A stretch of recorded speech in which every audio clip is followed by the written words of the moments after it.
Hi, good day. I am Jasmine Valdez, and this is our daily devotion. And our topic for today is Paano Lumalim sa Biblia.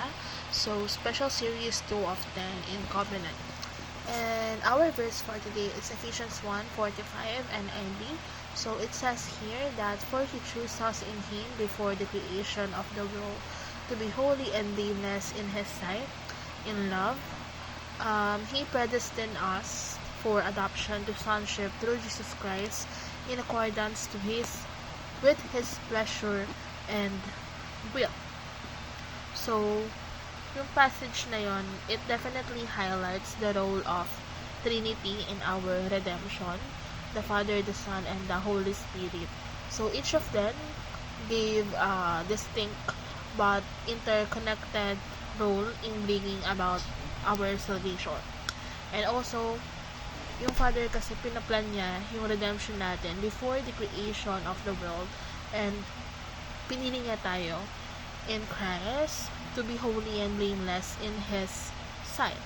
So, dinademonstrate noon that His love and foreknowledge as He knew He would need redemption even before we existed.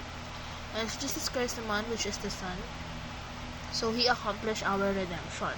He was sent by the Father to die on the cross for our sins and paying the price for our wrongdoing. So, through the sacrifice of Jesus Christ, we are reconciled to God and receive forgiveness. At yung dinademonstrate palagi ni Sir Vince na parang may malaking tela since the day na nagkasala si Eve and Adam. Malaking tela na parang boundary na hindi natin makita yung Lord, hindi tayo nakakita ng Lord.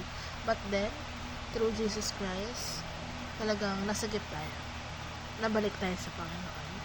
And yung Holy Spirit naman, it applies our redemption.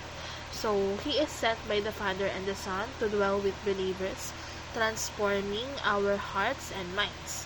And He empowers us to live holy lives and also helps us understand and experience the fullness of God's love and grace.